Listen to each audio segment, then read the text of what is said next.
In the sacred valley where the Windstar Foundation has its land, something historic, something great, something powerful has happened upon this Mother Earth. And these young people have come and they have endured.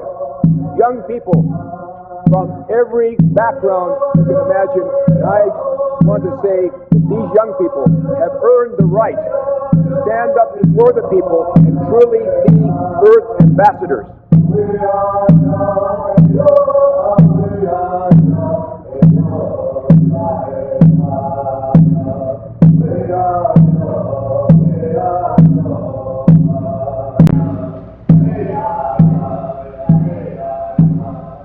I haven't seen you for a long time. You know, I think a little celebration is in order here. How about a song? We did one of these about, maybe a couple.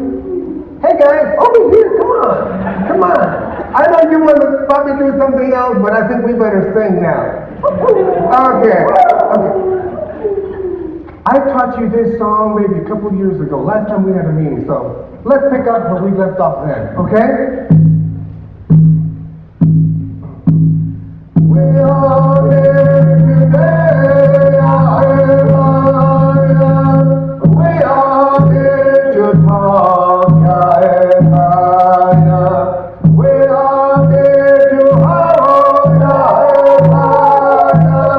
we are here for fun, we are here to play, why don't you come and join us,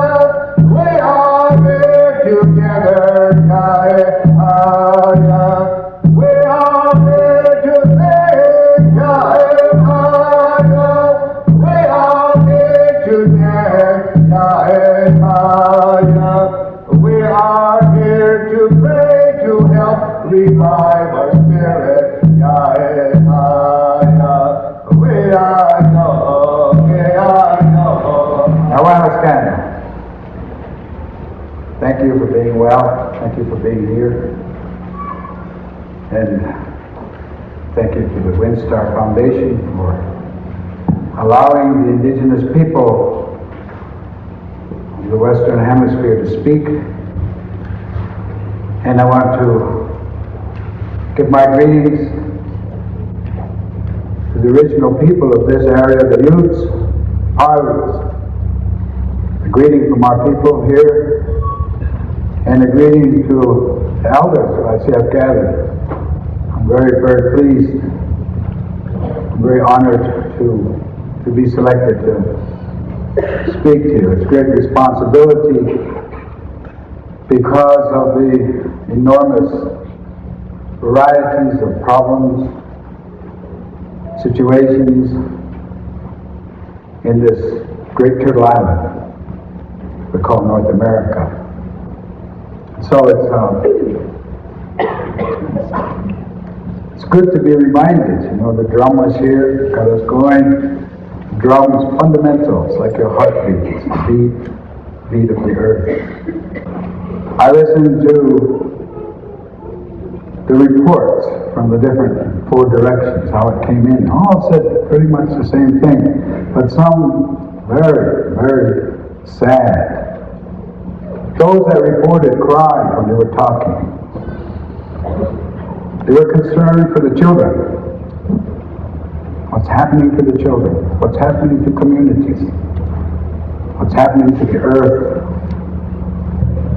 Very, very serious discussion.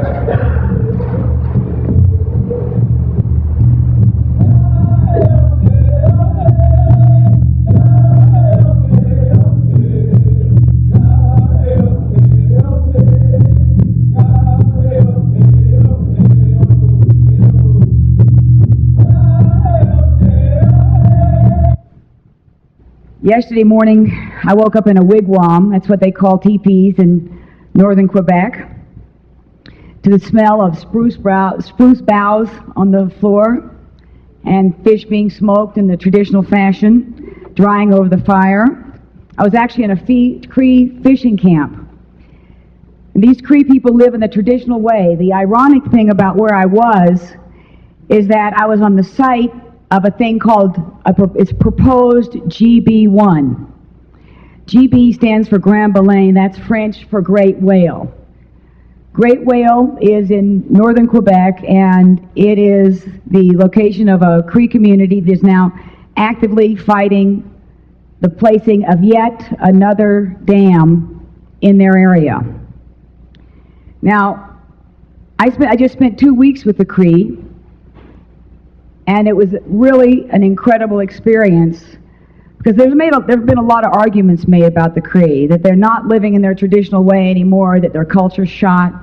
And I was able to see firsthand that the only difference in the Cree now is that they're having to fight for their very survival. So what I'm saying is, how can there be justice when oppression still exists on our planet in such a visible and blatant way? It drives me crazy. I'm going to tell you a few things about the Earth Summit. I'm going to give you the good news first. The good news is there was a tremendous coalition, a family made of us from people all over the world joining together and as a team. We now have a global team. The bad news is that they now know that we have a global team. We're pretty visible. The other really good news from the Earth Summit is that for the first time, governments were forced to listen, northern governments were forced to listen to the positions of the South. And all the inequitable trade barriers and the trade policies and the unfair pricing of their commodities and all these issues which have to do with environmental destruction, they had to listen. The bad news is that I watched the systematic, and I do mean systematic, dismantling of every single document that was supposed to come out of the Earth Summit. We are talking about a lot of things all around the planet, and it just keeps hitting me, speaker after speaker, that somewhere we've got to acknowledge that our own atrocities are as bad, if not worse, than all these things around the world we've been talking about, and do something right here. We started it all. We're the role model for the rest of the world. I mean, I just came back from yesterday. I mean, yesterday morning I was in a teepee, and everybody thinks there are a lot of Native peoples here, and everybody thinks everything is really going so much better for Native peoples. And I just wanted to make the point in my talk and take the opportunity to say that it's not better, it's worse.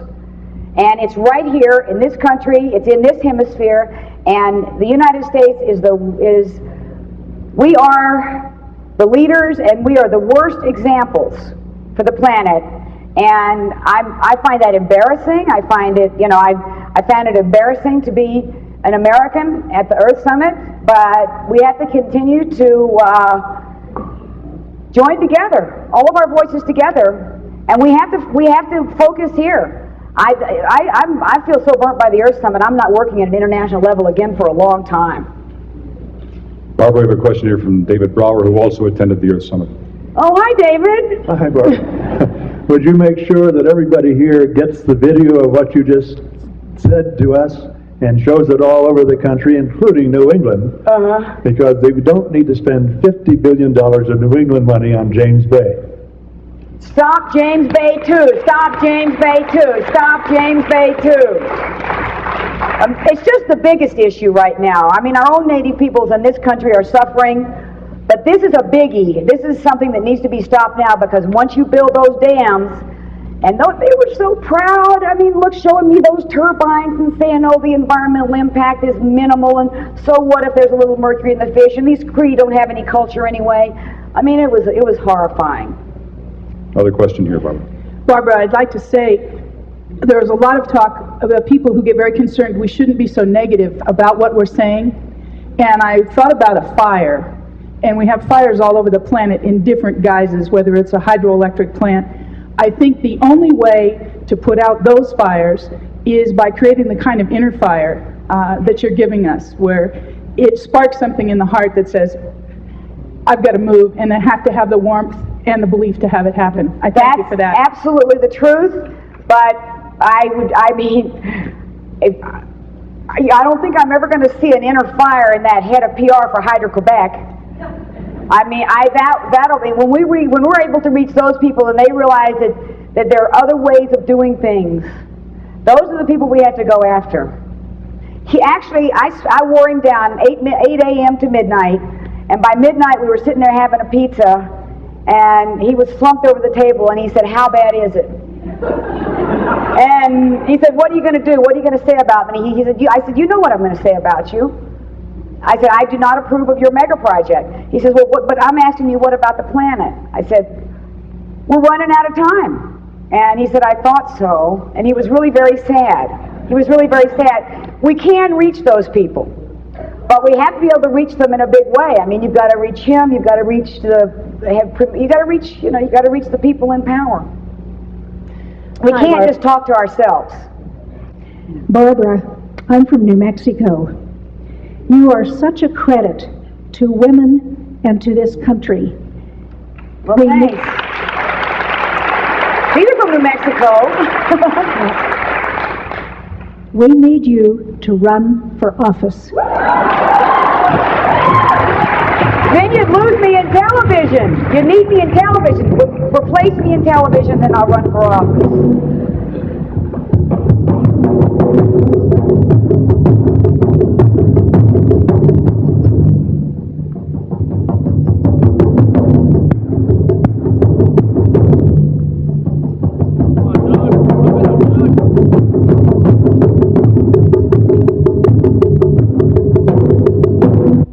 I love this country dearly. I could tell you as an American, I was never more disappointed and ashamed of the leadership of this country than I was in Rio de Janeiro. When we had a chance, maybe the last best chance, to put this world on a sustainable path. When we, the United States of America, had the opportunity to be a sail, our president was in fact an anchor. I'd like to open with a poem by Aaron Kramer, short one. It goes like this. They've lost it, and their children will never even wish for it. And I'm afraid that the whole tribe's in trouble, the whole tribe is lost. Because the sun keeps rising, and these days, nobody sings. The language of prayer and silence, the language of poetry and song, is the only language suitable to the enormities of our day. From the time my two toddler boys, Kai and Bjorn, woke up this morning, and you don't want to know how early that was, to the time they go to bed tonight, the Earth will have lost 116 square miles of rainforest, about an acre a second. We will have lost another 72 square miles to desert. We will have lost between 40 and 100 more species, and today, when my two boys fall asleep, 250,000 new little boys and girls will have joined them in this incredible world where new every morning is the sun that rises. Can you comprehend this? Can anyone comprehend this? Lester Brown, a person well beloved, and I understand in this place, said in The State of the Earth, ours is the first generation faced with decisions that will determine whether the earth our children inherit is habitable. Habitable. People may disagree as to which environmental problems are most pressing. People do disagree about what timelines are accurate and how to fix the problems. But few experts disagree that the coming decade is what we've got to turn things around. A friend of mine, a professor of oceanography with whom I taught recently, in preparation for the work together that we did, wrote me a letter. And I think he puts in a fresh way the worry that we have. He says that he'd been talking to his colleagues. We were preparing to address a group of bishops, so he was nervous. But anyway, he wrote that he'd been talking to his scientific colleagues and trying to figure out what is he going to say to a pack of bishops and clergy. And he said, having talked to his colleagues, quote, one overwhelming perception I've received. The more informed and thoughtful person you find, the more dismaying his or her view of the future, even the near future. I've come away from some recent seminars truly appalled. People whom I've known for many years as optimistic futurists are now saying that they see no hope of avoiding worldwide political and social breakdown, with environmental concerns having to be largely abandoned in the desperate need to feed and clothe and house exploding populations in the face of proliferating conflict and terrorism. He concludes that people need to realize that, quote, "It is later than almost anyone thinks, and there's still a slim, desperate chance that we can, if not make everything come out fine, at least help to make things better than they will certainly get without such efforts." It is late in the day, and of course it is we humans who are the most endangered of all the species. The human community's response to the magnitude of the things which we face has been, for the most part, monstrously inadequate. Please understand me in what I'm about to say. I am in no way discounting the excellent work that has been done and is being done in many disciplines in our culture. What I am going to say is something that will not surprise you in this place. The piece that often is missing is the cornerstone, and without it, none of our efforts will be, quite literally, sustainable. My conviction is that, with few exceptions, in response to the environmental crisis, our culture has focused its response primarily in three sectors of our common life: science, education, and legislation. I would suggest that we have trusted these institutions to do the job. I looked up the word trust. Assured reliance on the character, ability, and strength of something. Trust. Trust in whom confidence is placed. Dependence. And the final definition, reliance on the future. Reliance on the future. We have trusted these institutions. Now, in many ways, each one of these institutions, education, science, and the law, has made important contributions, essential work in analyzing the problems and in suggesting appropriate responses. And we can trust. We can place our confidence in each of these sectors of our culture to do what they do within the parameters that define them. But we cannot rely on these institutions to do that which, by their very nature, they cannot do. And what is missing is, of course, the spiritual. Just as the ecological situation, the situation we describe as wilderness, as wild, as good, beautiful things, is all interconnected, the darn dysfunction is all interconnected at every level. The abuses, the addictions, the business as usual. And that Al Gore was absolutely right when he said that there was nothing wrong with the human race, but that America had become a totally dysfunctional civilization, addicted to consumption, systematically practicing future abuse.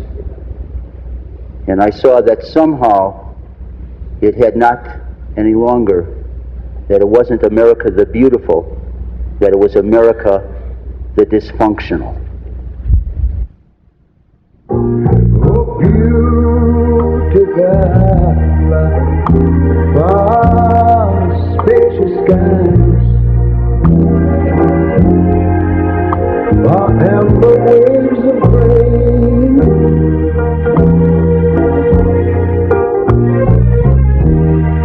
purple mountain majesties, the fruited plain. But now wait a minute, I'm talking about America, sweet America. You know, God done shed His grace on thee. He crowned thy good. Yes, He did. Heavy brotherhood from sea to shining sea. America, are you the lover I should have left years ago? I should know better, say no better. I should have some self-respect. Get out while I still have a few good years left. if there's a place that'll let me start over. The whole small world laughing at me. Europe, Australia, clucking their tongues, shaking heads. The dumb broad just sits there, takes abuse, pretends not to see what happens to the kids. Not like everyone didn't know right from the start what kind of a guy he was. I mean, it's all in the records. Rapist, racist, slaver, plunderer. Old Rome had nothing on him. Does she think Nicaragua, El Salvador, the Gulf War are nights out with the boys? But you talk so sweet, baby. We hold these truths to be self-evident. I can't help it. When you get that old look in your eye, America, the beautiful, those purple mountain majesties, it's rolling over me again and again. You're so good to me. When you stay away from the bottle, stay away from the power. Barbecues in the backyard, a watermelon on the 4th of July. Everyone's laughing.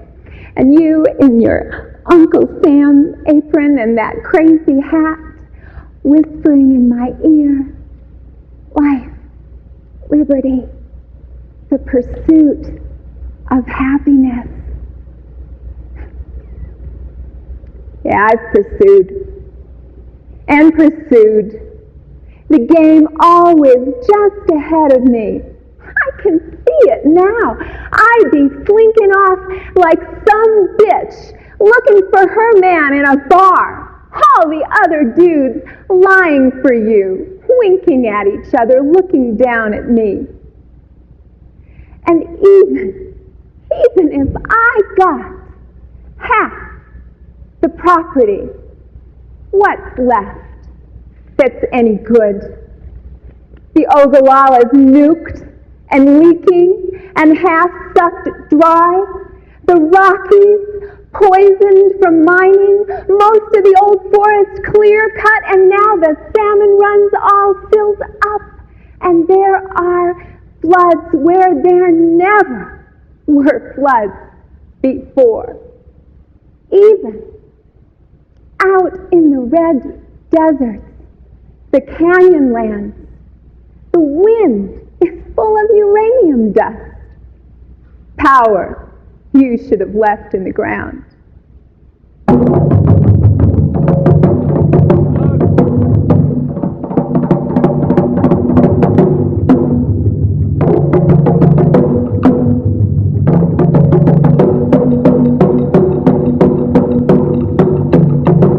I know a lot of old people haven't learned anything. And I know a lot of old people right now that are taking this nation that way. So it's not necessarily wisdom that comes with age. In this country, power comes with age. Control comes with age. Structure. So we were listening. What the mothers were saying was that the children were out of control, that they weren't getting the guidance from family, that they weren't listening to their parents. In fact, their parents weren't there.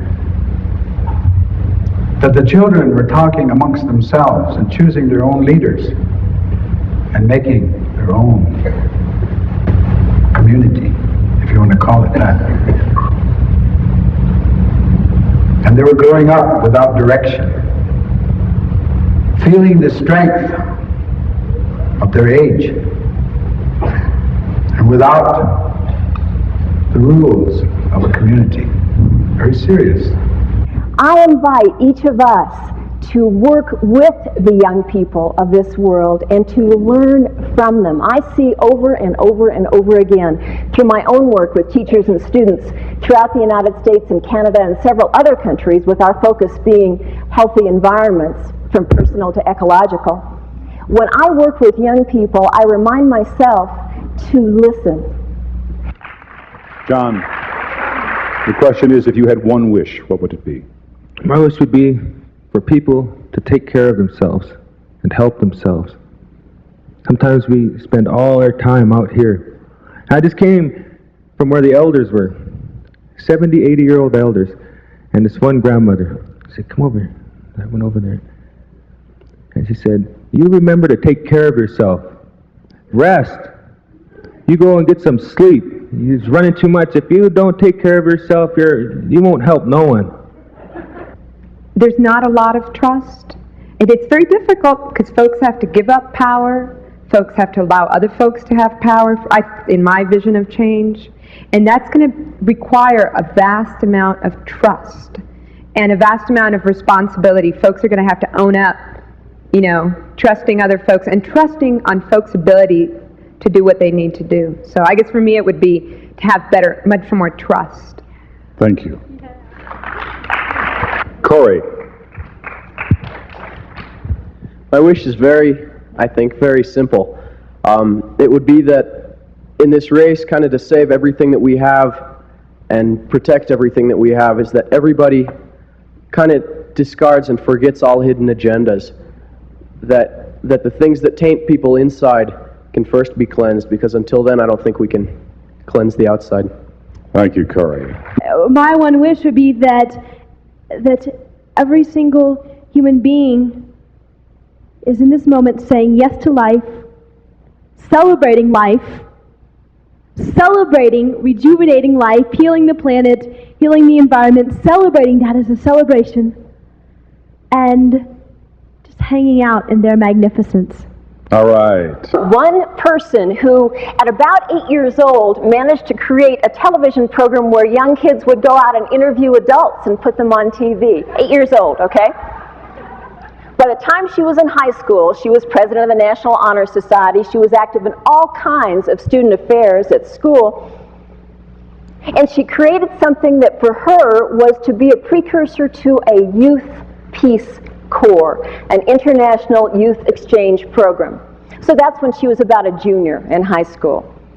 Most recently, she graduated from high school and dedicated this past year to work with the organization that she founded called Earth Dwellers, which is designed to have each of us come together more fully to understand our connections with one another and the whole of this earth. And her special mission is to create opportunities to respect the capacity, again, of young people to make a difference. I look forward to your hearing from Zoe Ferguson. Please welcome her at this time. Thank you. That's it.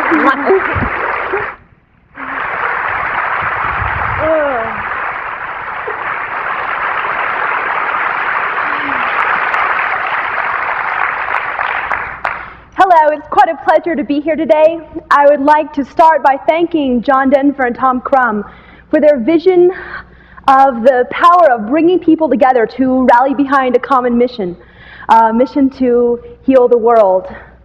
And I would like to thank the Windstar Foundation for producing this phenomenal event, an opportunity allowing us to connect.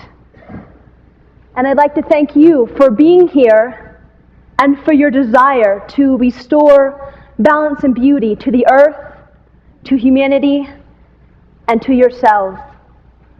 Namaste.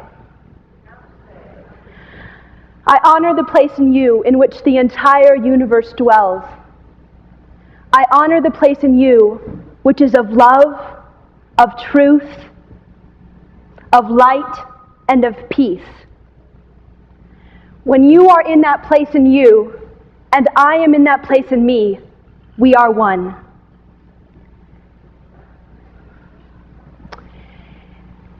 In life, in each and every moment, we are doing one of two things. We are either expanding to love, shinging, or we are contracting from love.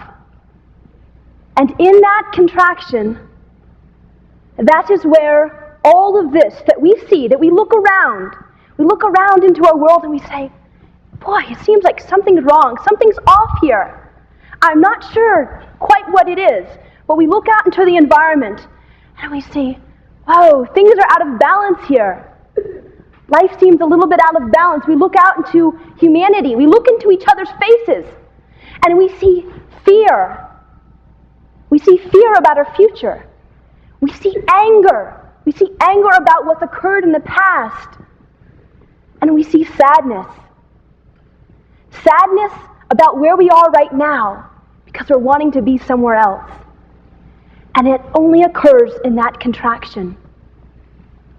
Now, when we are open and expanding to love, when we are swinging all around the world and open to life, just like we were when we came into the world. Have you ever looked into a little child's eyes, into a baby's eyes, and seen that awe and that curiosity and that wonder, like, wow, look at life. Look at what's showing up. Just watching life unfold, being present to life. And in that moment, just as you look into that little child's eyes, your heart also expands and opens. And as you are expanding and opening, you can begin then, and only then, to understand the interconnectedness of all life, of everything.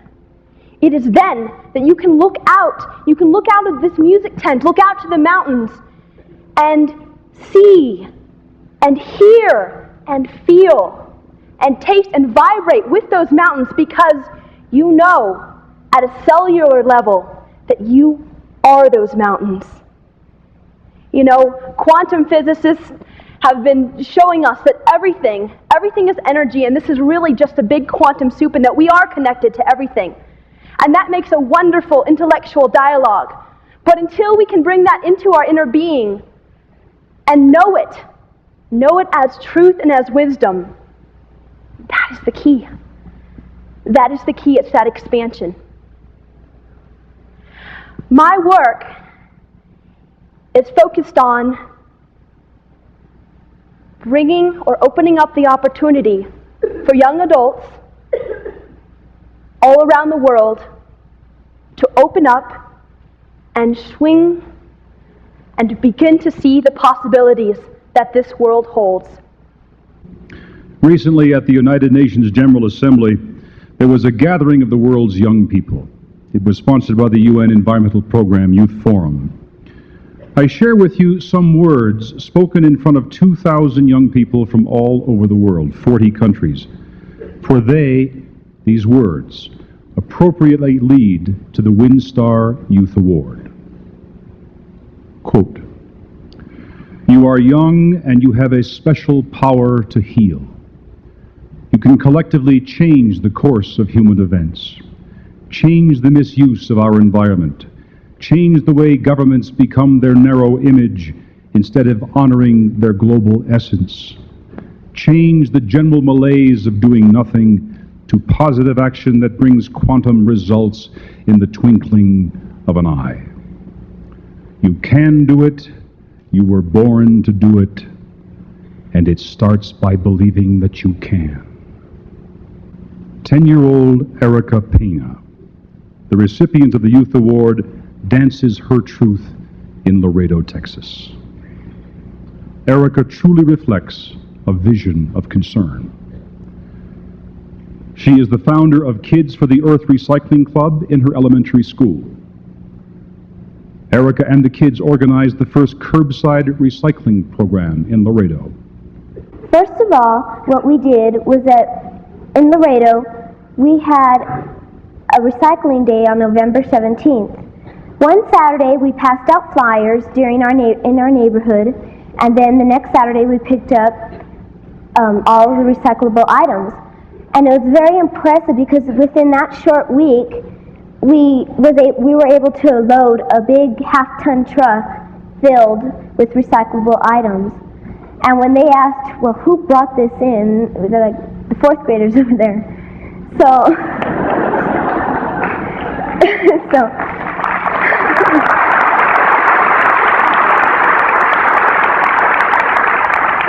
it doesn't matter how old or young you are, you can be participating in our environment no matter what your age is. I hope with this scholarship that Half Price Books and Windstar have been so generous to give me, I am going to use it for my college education, which I hope to go to Harvard to study environmental law. That way I can help all the people.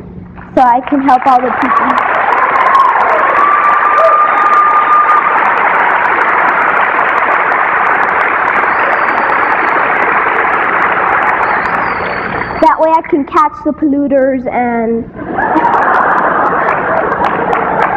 So all of you kids out there, if you want to get some friends together and just make a club of your own, maybe it could get very successful. Even when you're grown up, you can still have this club.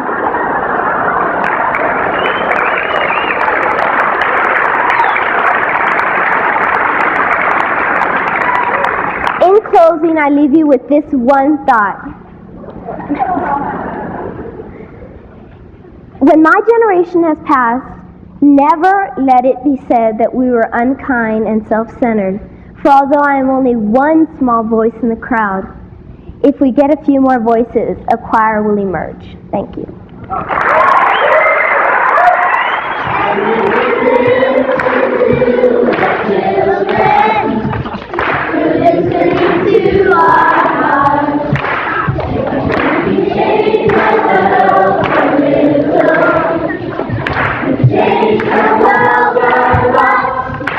And when we listen to the children, we're listening to our hearts. One more time!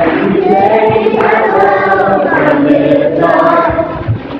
We change the world a lot. And when we listen to the children, we're listening to our hearts. I have a poem that I wrote specifically about Grassroots that I'd like to share with you. It's called Here and There. What I see here are mountains and streams. What I see there are dying dreams. When I am here, there's a sense of hope. When I am there, I'm forced to cope. When I am here, my voice is loud. When I am there, I'm a face in the crowd. Both here and there, I fight for a chance, using education as my faithful lance. And those are my true feelings about Aspen, about Grassroots, about everything. And I want to thank you. I want to thank everybody who allowed me to be here. That's it.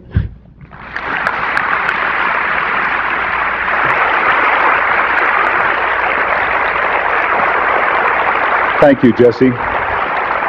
We're glad you made it. Before you got here, I was asking our panelists here if they had one wish that could be granted. What would it be? Do you have one wish? Yes, I do. I wish that all of my friends, everybody that lives in my neighborhood, every disadvantaged youth could be here and see this so that they could have the goals that I have now. This is a goal, and that's my true wish.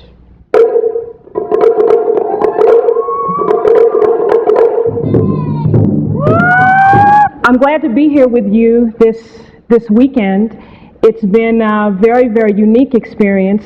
Aspen, as you can probably imagine, is very different from New York City, and very, very different from the community in which I live in New York City, called Harlem, a community that you've probably heard a lot about over the years, most of which is very negative. You've probably heard it's a very violent place. It's a place where children drop out of school at alarmingly high rates. It's a place where there are lots of health problems. And you've always seen a lot of crime associated with the community.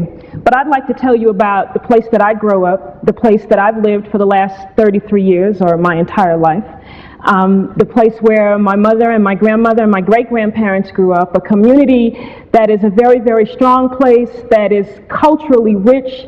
Harlem used to be, and we in Harlem still say that it is, the cultural center of the African American community in the United States. And people still continue to come from all over the world to see the positive examples of the contributions of African American society to American society.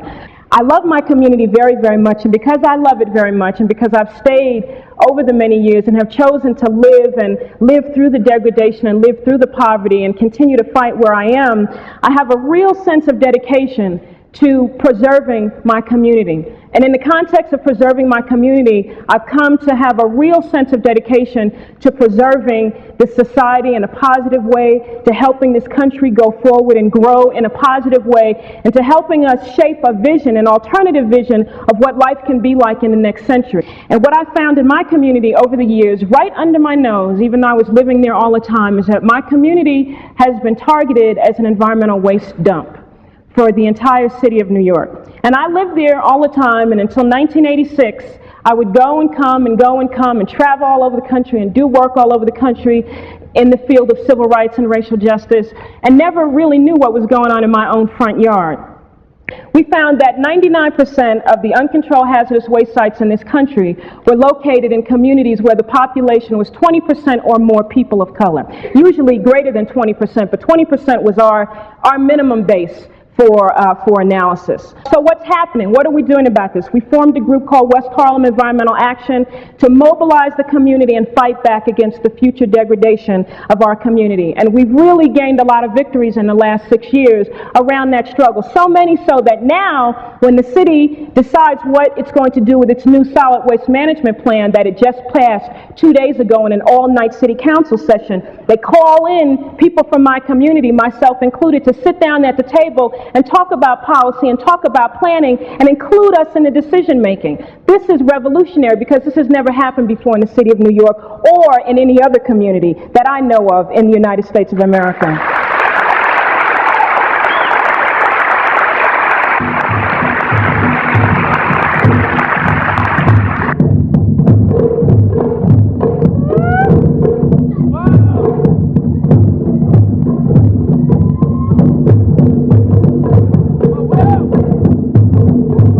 The smiling face.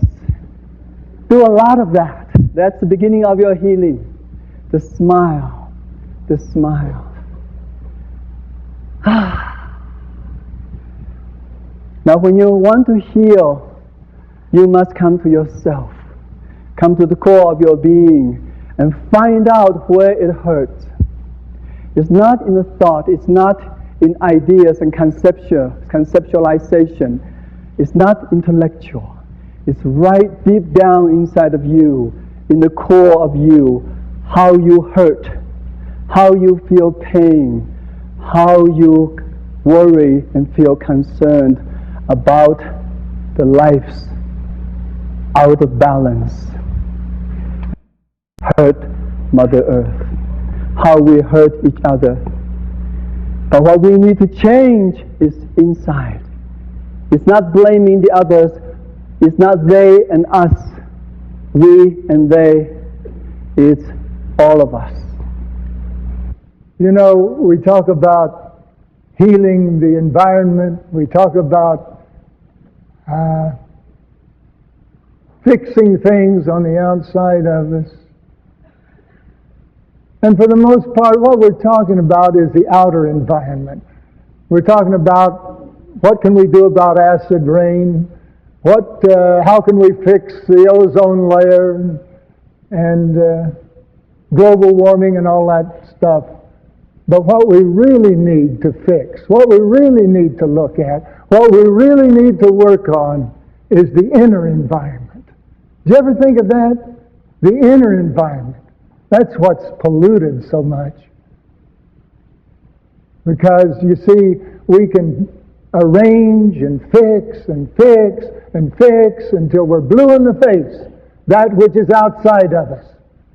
But if what is inside of us is broken, then that which is outside of us, it won't be long before it's broken again. Because what is that which is outside of us? It's only a reflection of that which we have inside of us. It's like the great saint, the great sage, Paramhansa Yogananda, one of the greatest teachers that the world has ever known, says, utopia must spring in the private bosom, but before it can flower into civic virtue. If we're going to do good things out there, if we're going to fix the world and make it right for everybody, we got to begin within. Because everything out there begins within. If we're carrying around hate and anger and jealousy, and if we're carrying around frustration and greed,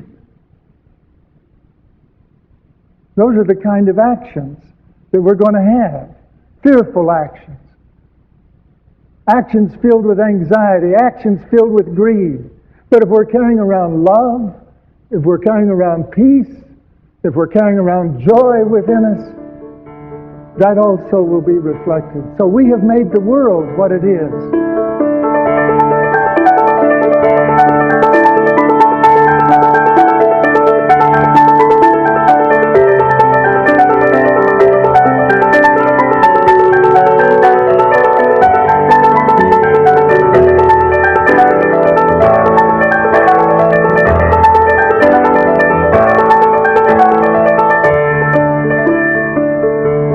Our moral responsibility comes from hearing with your heart when the truth is spoken, and we all know the truth somewhere deep inside ourselves, and as long as we can hear the truth, and as long as that is recognized by the truth that lives within us, then we are response-able.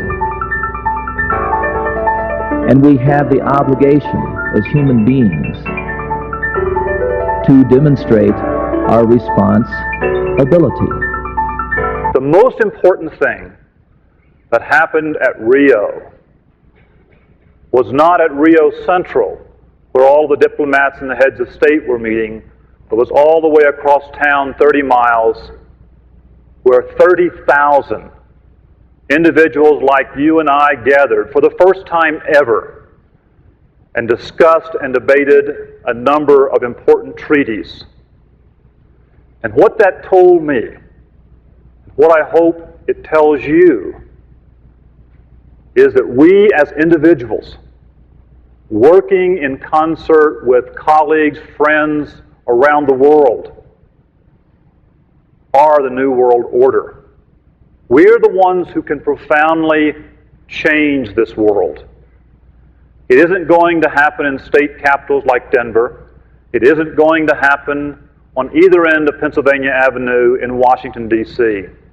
It's going to happen because we, the people, have a different and more inspired vision of what the future can hold for all of life on Earth. Not just we humans, but indeed all life, world life.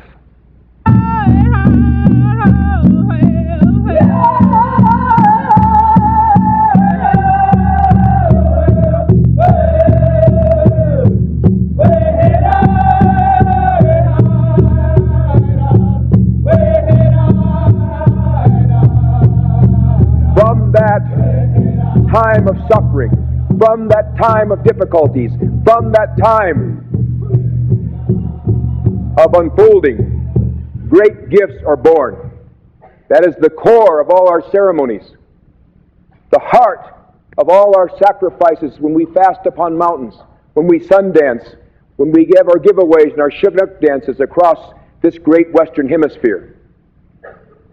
And our prophecies have said without question and told us before this happened that there would be a long winter time, a long night, in which time would be a preparation, a time for all members of the human family would come together, each with their own special gifts. And at that appropriate time, we would be able to come forward and share our humble gift with the rest of the human family. And I believe without question, and it is the prayers of all our elders and their beliefs and their prayers that has kept us through this time, that day is not tomorrow, it is today.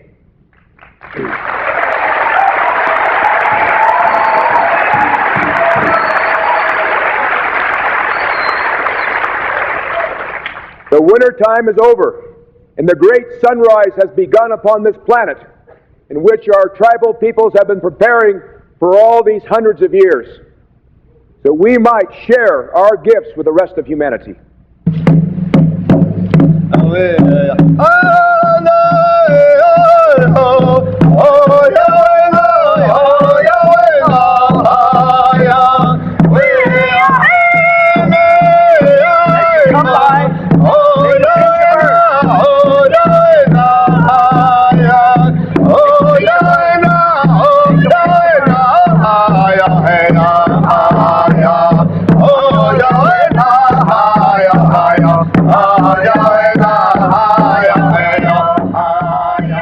I saw an eagle in the sky today, flying free upon the wind.